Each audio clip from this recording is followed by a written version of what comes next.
nag-init talaga. Na-imagine ko na lang kung anong pwedeng mangyari. Pero siyempre, hanggang Alam mo, sa lalaking katulad natin, alam natin ang salitang nag-init. Ann Curtis, sabi niya, si Jasmine Curtis Smith, respectfully, Bong Suntay, what on earth? Bakit ganun ang thinking? Happy National Women's Month. Hindi ito na isisiwalat.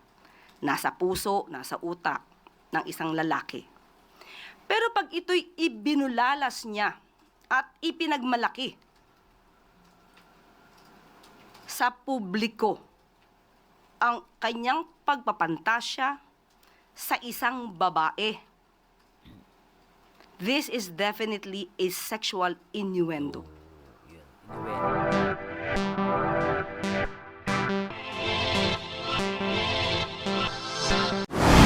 Na talaga namang grabe. Panibago na naman tayong i-react, guys. Ito yung remarks ni Representative Suntay. At ito nga ay si Claire Castro ay hindi na napigilan na magbigay ng komento. At sabi nga niya rito yung remarks ni Representative Suntay. Sinasabi niyang definitely sexual innuendo. So matindi yung binitawan niya at grabe talaga. At marami ding mga artista ang nagbigay ng opinion regarding sa issue na to, guys. At bago tayo dumako, i-play muna natin, guys, itong sinabi ni Suntay at kung saan kinontra din siya ng kanyang kapwa representative na si Zamora. So i-play muna natin to at basahin din natin later on, guys, yung mga comment ng mga artista. So, unahin muna natin to. And lastly, alam mo minsan, nasa Shangri-La ako, nakita ko si Ann Curtis. Ang ganda-ganda pala niya. Grabe. You know, may desire sa loob ko na nag-init talaga. Na-imagine ko na lang kung anong pwedeng mangyari. Pero siyempre, hanggang Alam mo, sa lalaking katulad natin, alam natin ang salitang nag-init. No, I don't know kung kasi ako bilang lalaki ang nasa isip ko yung nag-init, alam nyo na. Ayun yung pagkakaintindi ko doon. No, I don't know sa iba, no, pero sa akin parang medyo foul doon si Congressman. imagination na lang yon. Pero di naman siguro ako pwedeng kasuhan dahil kung ano-ano yung na-imagine ko eh. Anyway, this is opinion and imagination nga daw. Thank you very much, Madam Chair. If the Honorable Zamora. Madam Chair, I would like to have those statements stricken from the record. Madam There Chair, is Happy nothing Women's Month. sexual dun sa sinabi ko. Nothing immoral. Nothing sexual and nothing immoral, sabi ni Representative. It's just, I said, may na-imagine ako. I think there is nothing wrong. Nevertheless, Madam Madam Chair, Chair. I want that deleted in the record. Nako. Can the chair hear the proper motion towards I make striking a out motion, from the Madam record? Chair. Honorable Zamora. Madam Chair, I move to strike those statements from the record. Objection, Madam Chair. There is a motion to strike out from the record the earlier manifestation of the Honorable Suntay about his imagination upon seeing Ann Curtis.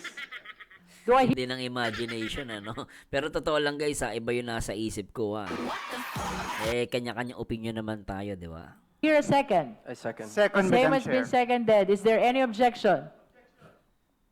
The same has been objected to. Let us now divide the House. Those who are in favor of the motion, please raise your right hand.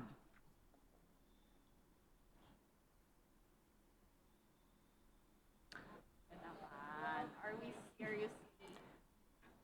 You may put down your hands. Those who are not in favor, please raise your right hand. Those who abstain, please raise your right hand. Just a short manifestation, Madam Chair. I just want to put on record that we cannot censure The Honorable anything which Suntay is illegal, enjoined which is from not further illegal making or manifestation immoral. until we resolve the motion. Order, please. With a vote of 13 in the affirmative and 2 in the negative, 2 in the negative, 0 abstain. Meron? I will say it again. With 13 votes in the affirmative, 2 in the negative, and 0 abstention, let the chair say it for the third time. With 13 votes in the affirmative, 2 in the negative, and 2 abstention, the chair orders that the earlier manifestation of the Honorable Suntay be stricken out from the record. So ordered. Madam Chair, So, pinaboran nila yung sinabi niya. No? manifestation. Now you're allowed to make a manifestation. I think we are starting a dangerous precedent because now we are censoring manifestations which is neither illegal or immoral. So imagine we are conducting a hearing, but now statements which are neither immoral or illegal can be stricken out of the record without any reason. I think that's a terrible Madam precedent that Chair. we're starting. The Honorable Thank you. Zamora. Kumukontra siya, bakit kailangang i-delete, no? With all due respect to my friend, Congressman Bong Suntay, it is just the start of the Women's Month. And I don't think that we should be Exactly, ah. Mag-ano pa naman, Women's Month. hearing such comments from our dear colleagues. Punto. We are not censuring anything, but we are reminding them that, in fact, we should support women by not saying these statements. Exactly. And then even it's only imagination, pero yung the word na nagiinit, iba yung maiisip mo eh. Di ba, no? Pero sa akin, ako agree ako na i-delete nila yun. Next week, Madam Chair, for the record, I'll be attending the UN conference on the Commission, 70th Commission on the Status of Women. This is, I'm sorry, Madam Chair, I just wanted to say this. And this is about removing structural barriers to women's empowerment. And things like this do not empower women. Thank you, Madam Chair. Agree ako dun, ha? Agree ako dun sinabi niya. The chair Yes. would like to state that if the manifestation of the justice member offends the sensitivity of the justice members, then it means that we are crossing the boundaries already. Madam Chair. After all, we rule here by the judgment of the justice members. So I hope we respect the decision of the majority of the Justice Committee. Madam Chair, just for clarity, there are two words which was uttered. I want to know, which was offensive? The word desire or the word imagination? Madam Chair, point of order, Madam. The Honorable Suntay is reminded that Point of order, Madam Chair. Point of as to order. whether or not the Gago sila. manifestation is Point indeed of order. No, because suggestive I just of want to know what order. is being... point of order. Order, please. The Point chair of order. is I'm addressing Gulo nila, no? the committee. I'm raising a point of order, Madam Chair, on the basis that... Please let the chair finish with her statement. As to whether or not the manifestation of the Honorable Suntay is offensive of our morality is a judgment that belongs exclusively to the justice members. I think the majority have spoken already. Majority wins eh. Kung sa tingin na majority, offensive yun, wala siya magagawa, di ba? Majority, pinagbotohan nila. The Madam Chair, Honorable Adjong is Thank you, Madam Chair. recognized. I'm raising a point of order on the basis that the issue has already been acted upon by the committee. Yes, The committee decided to Yeah, delete and exactly. strict the portion of the statement of Congressman Swansing from the record. So let's proceed. Let's move forward. Madam Chair, Exactly, pinagbotohan nila eh, oh. The manifestation There's is no point of noted. dilly-dallying the process by going back to the issue that has already been acted by the committee. So that is my point of order. Tama. Madam tama. Chair, Agree. Honorable point of order Suntay. also. I am not questioning that the statement was stricken out. I am asking so that next time I would be more careful. If it is desire, I will never use desire in this committee. If it is imagination, then I will not use it also. Just for So clarity, inaano niyo yung word na imagination, okay? clarification purposes. Dahil baka yung iba yung gumamit, di ba? Dapat they should be forewarned also. So Madam that's why Chair. I'm asking. To conclude our discussion on the There was earlier a manifestation of the Honorable Suntay, the Honorable Adjong is correct. The same has been ruled upon, and let us all be reminded, it is the majority that rules in this committee. Let us conclude the discussion. So anyway, so try naman natin, no. Pero basahin ko lang yung may ibang comments dito, no. Sinasabi ng iba rito, no. Sabi ni silent viewer, bias, anong klase politiko tong si Mr. Suntay? Sana hindi naluklok tong mga ganitong klase ng tao sa gobyerno. Matindi. Tapos sabi ni the Opil Vinal Valera, apakamanyak, di pa kayang apakamanyak, di pa kayang i-distinguish bakit kadiri remarks niya. Iyo, job. Ganyan kabaluktot ang pag-iisip ng mga congressman ngayon na kahit immoral, ginigit na hindi mali. Ganyan ba ang gusto natin maging modelo ng bayan? No? May punto, ano? Di ba? May punto yung mga viewers. At Craig Alistrepli, yak talaga mga sabi niya. Wag yan, may ma-open eh. Itamel, tinatanong niya kung alin ang mali sa sinabi niya. Yung words pa lang na nag-init siya, magkaroon siya ng desire at nag-imagine siya. Ano ang papasok sa isip ng lahat? Exactly, hindi naisip ko eh. Walang sexual, walang immoral, public servant ka tapos sasabihin mo yon. Ano yan, joke? Para ka lang nasa inuman tapos magbibitaw ka ng mga ganong salita, pambabastos na yon. Pwede naman siyang magbigay ng ibang senaryo bakit ganun pa. Exactly. Bakit ganun pa? So pakinggan natin si Madam Castro. Na-offend ako para sa lahat ng kababaihan, lalo na kung ipagmamalaki pa na karangalan ng isang babae na siya ay pagpantasyahan. Ayun, di ba?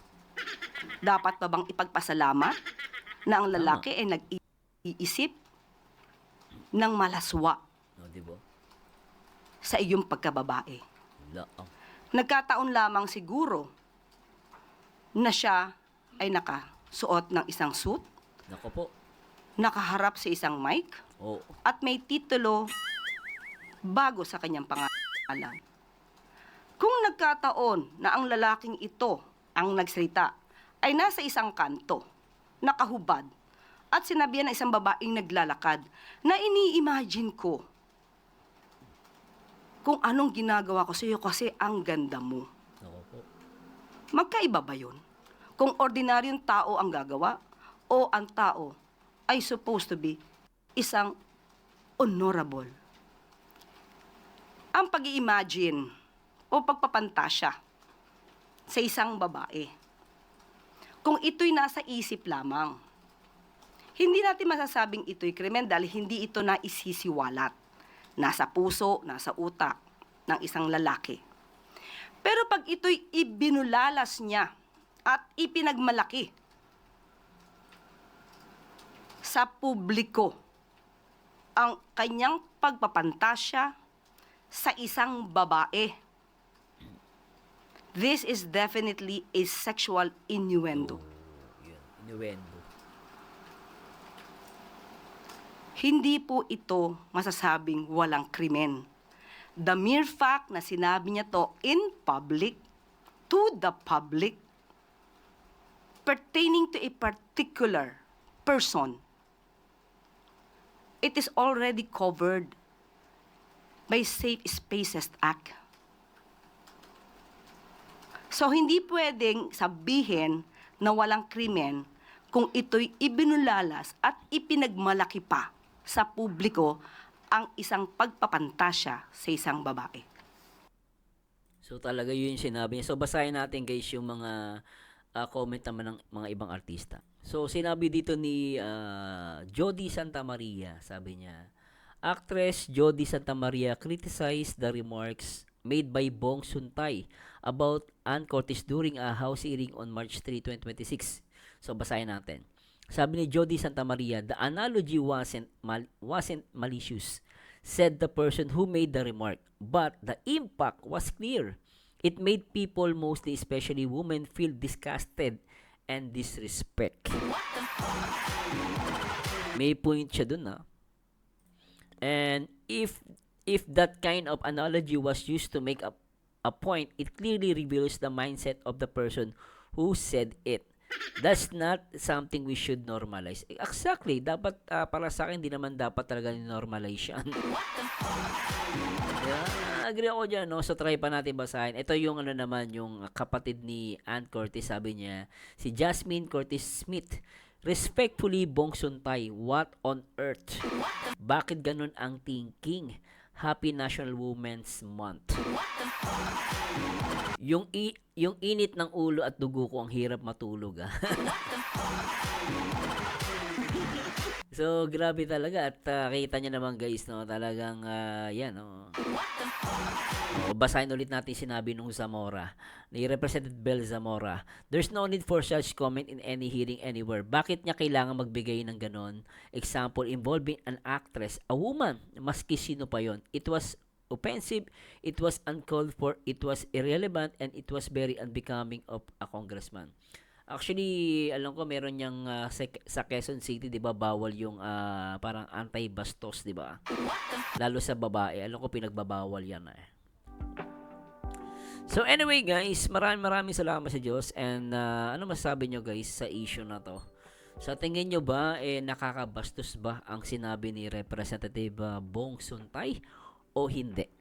And for me, guys, bilang lalaki, alam naman natin bilang Pilipino, kapag sinabi mong nag-iinit ka, nag-i-imagine ka, and then meron kasing subject na babae. So, okay lang sana kung wala siyang binanggit na person o babae. So, maintindihan ko. No, pero the mere fact na nag-imagination siya and then may binabanggit siyang actress. So, for me is para sa akin po 'yun kabastusan 'yun sa babae. And anyway, kanya-kanya po tayong opinion, and kung may mali po ako, that's only my opinion, at di ko po ipinipilit sa iba. Yun po yung pagkakaintindi ko sa sinabi niya. So, whatever it is, pero for me, mas maganda maghumingi siya ng sorry. So, anyway, guys, please comment down below ano masabi nyo sa ating reaction video. And to God be the glory. Paalam!